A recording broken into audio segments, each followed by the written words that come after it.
નમસ્કાર ખેડૂત મિત્રો, તમારું સ્વાગત છે અમારી આ બજાર ભાવની ચેનલમાં।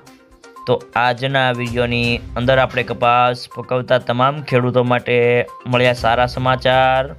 તો કપાસના વાયદા બજારમાં મોટો સુધારો અને હવે કપાસ રાખવો કે વેચી નાખવો, સાથે જ ગુજરાતના તમામ માર્કેટની અંદર અત્યારે કપાસના બજાર ભાવ કેવા ચાલી રહ્યા છે તેની સંપૂર્ણ અપડેટ મેળવીશું આજના વિડીયોની અંદર।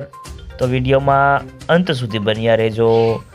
તો મિત્રો તુલસી વિવાહના કારણે સૌરાષ્ટ્રમાં કાલે નવા કપાસની આવકમાં કાપ મુકાયો હતો, જેને પગલે કપાસની બજારો ઘટતી અટકી ગઈ હતી અને રૂની બજારો 300 ઘટી હોવાથી કપાસના ભાવમાં પણ આગામી દિવસોમાં થોડો ઘટાડો આવે તેવી ધારણા છે અને મહારાષ્ટ્રના કપાસની આવકો હવે ગુજરાતમાં વધી રહી છે, જેને પગલે જીનો પણ હવે વધારે ચાલવા લાગી છે અને સૂકા માલો આવતા હોવાથી જીનોને મોટી રાહત મળી છે। અને ખાસ કરીને તો રાજકોટમાં નવા કપાસની આવક અત્યારે 13,000 મણની હતી અને તેના ભાવ 1530 થી 1550 રૂપિયા હતા।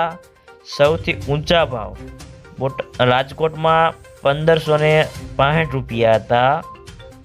તો મિત્રો ચાલો જાણી લઈએ કે ગુજરાતના તમામ માર્કેટની અંદર અત્યારે કપાસના બજાર ભાવ કેવા ચાલી રહ્યા છે, તે જે 20 કિલોગ્રામ દીઠ આપેલ છે।